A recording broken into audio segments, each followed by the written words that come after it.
Ya, dibagikan, bukan disiapkan. Saya minta dibagikan. Jadi ada di depan para menteri dan wakil menteri. Bagikan sekarang kalau ada. Saudara-saudara, karena itulah kita menjalankan pemerintahan dengan bekerja dengan sangat keras. Saya terima kasih kepada seluruh anggota kabinet. Sebagian dari saudara-saudara bekerja tanpa diawasi karena saya konsentrasi kepada hal-hal penting dalam 2 tahun ini. Tapi saya lihat saudara-saudara berinisiatif, saudara masing-masing bekerja dan bersama kita telah mencapai prestasi-prestasi yang menurut saya cukup membanggakan. Mungkin sedikit pemerintahan di dunia mencapai apa yang kita mencapai. Masalahnya masih lebih banyak. Cita-cita kita lebih besar. Pekerjaan kita masih banyak. Perjalanan perjuangan kita masih jauh. Tapi kita sudah melihat sekarang apa yang kita sudah capai. Bulan ini akan kolaps, bulan ini akan kolaps, bulan ini akan kolaps. Ternyata semakin hari semakin kuat. Semakin hari semakin kuat. Dunia sedang perang. Banyak negara termasuk risau dan panik masalah pangan. Kita sudah duluan swasembada pangan. Masalah energi pun kita menghadapi kesulitan, tapi kita lebih siap dari yang lain. Ini bukan untuk membuat kita lengah. Ini bukan untuk membuat kita cepat puas. Tidak. Tapi saudara-saudara, capaian Kabinet Merah Putih yang 110, 112 masalah itu, saya minta dibagikan ke saudara-saudara sekalian. Mudah-mudahan ada. Ya, bukunya sudah dibagikan. Sudah dibagikan? Hah? Iya, dibagikan, bukan disiapkan. Saya minta dibagikan. Jadi ada di depan para menteri dan wakil menteri. Bagikan sekarang kalau ada.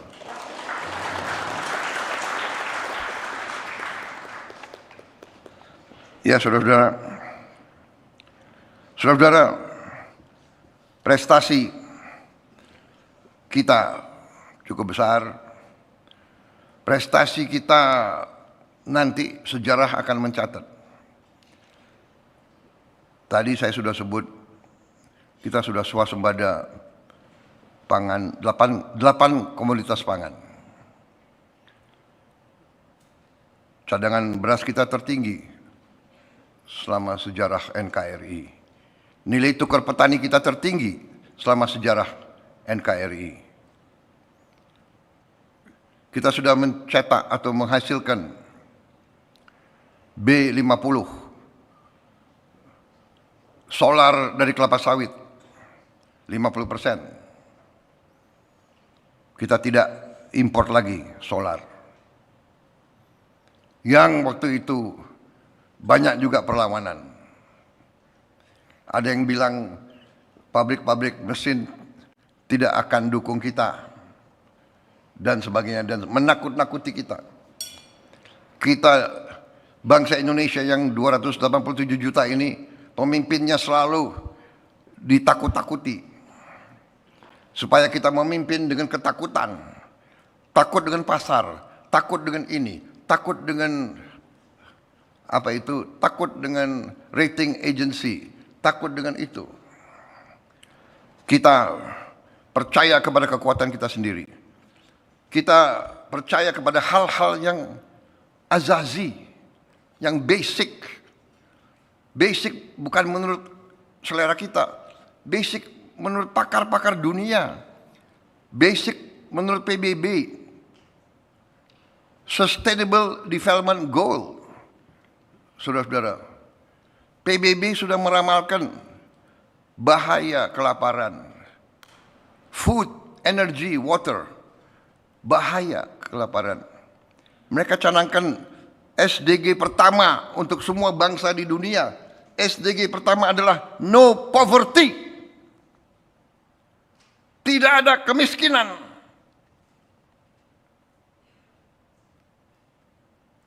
Kalau kita mau bantu rakyat kita yang miskin, dibilang pemborosan. Kalau kecurangan, penyelundupan, diem.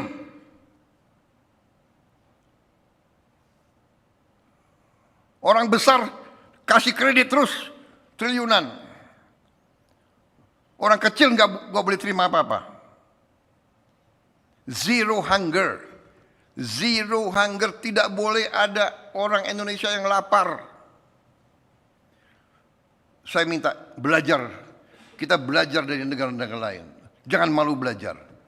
Kirim tim ke India, kirim tim ke Brazil, kirim tim ke Tiongkok, kirim tim ke negara-negara Vietnam. Belajar bagaimana mereka hilangkan kelaparan. Tidak boleh anggota G20 Indonesia ada rakyat yang lapar.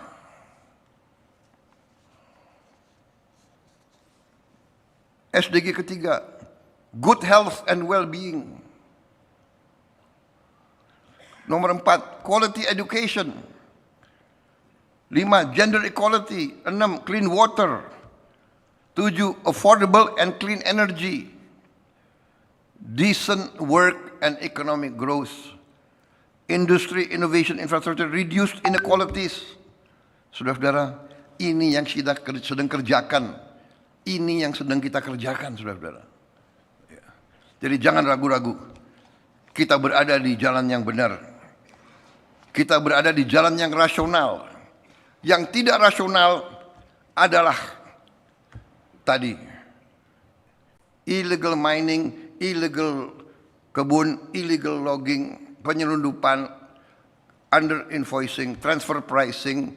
Itu adalah fraud, itu adalah pidana, itu yang tidak rasional.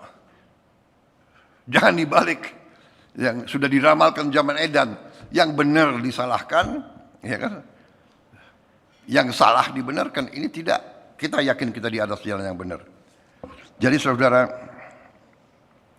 salah satu prestasi kita yang nanti akan dikenang oleh sejarah, saya percaya, untuk pertama kali dalam sejarah bangsa Indonesia, kita telah berhasil membangun suatu dana kedaulatan yang kita sebut Danantara.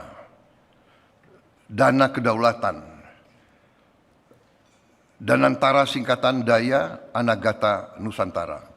Daya, energi, Anagata, masa depan Nusantara, tanah air kita. Jadi Danantara adalah suatu dana kedaulatan di mana tabungan-tabungan kekayaan aset-aset negara disatukan, dikonsolidasi, dimanage dengan rapi, dan ini menjadi cadangan, ini menjadi energi untuk masa depan Indonesia, untuk anak, cucu, dan cicit kita. Dan alhamdulillah, kita untuk pertama kali dalam sejarah kita punya dana kedaulatan ini, Danantara ini yang nilai asetnya bernilai lebih dari 1.000 miliar dolar. Yang selama ini sering tidak bisa kita pantau. Sering kita tidak mengerti kekayaan kita di mana. Saudara-saudara, saya masuk kabinet sebelum ini, kabinetnya Presiden Joko Widodo. Saya mengikuti, tapi saya belum menguasai angka-angka. Saya sendiri anggota kabinet, saya mengira bahwa jumlah BUMN itu berkisar di antara 300 sampai 350. Saya kaget. Waktu saya jadi presiden, saya diberi laporan, BUMN itu jumlahnya 1.077. Dan ini harus kita cek lagi. Ada BUMN yang bikin anak perusahaan, dia bikin lagi cucu perusahaan, dia bikin lagi cicit perusahaan.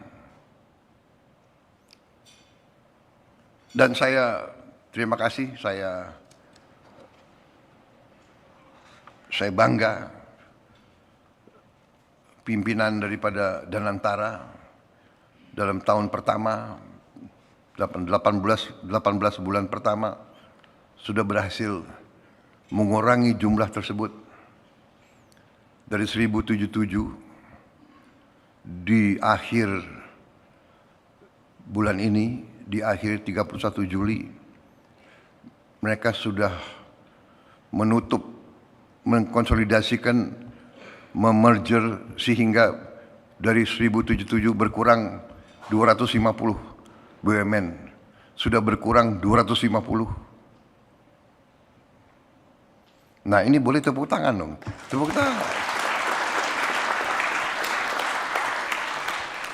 Saya kira, maaf ya, mungkin Ketua DEN Pak Luhut dan bisa dicek di dunia, mana ada negara yang menutup state owned enterprise 250 dalam 1 tahun. Dan mereka menyanggupi laporan ke saya, Pak, Desember 31 tahun 2021 jumlah BUMN kita dari 1077 akan maksimal 350. Berarti di akhir 2026 mungkin 700 BUMN yang akan kita tutup, kita merger, kita konsolidasi, berkurang dari 1077 akan menjadi maksimal 350. Dan mereka laporan dengan ditutupnya 250 BUMN, overhead, biaya rutin yang bisa diselamatkan adalah 50 triliun. 50 triliun. Gaji direksi, gaji komisaris, sewa gedung, bayar listrik, bayar transport, bayar ini, rapat kerja, 50 triliun. Desember 31 saya kira ini mungkin angka penghematan bisa naik. Bisa mendekati 70-80 triliun. Saya terima kasih dari pimpinan Danantara. Kemudian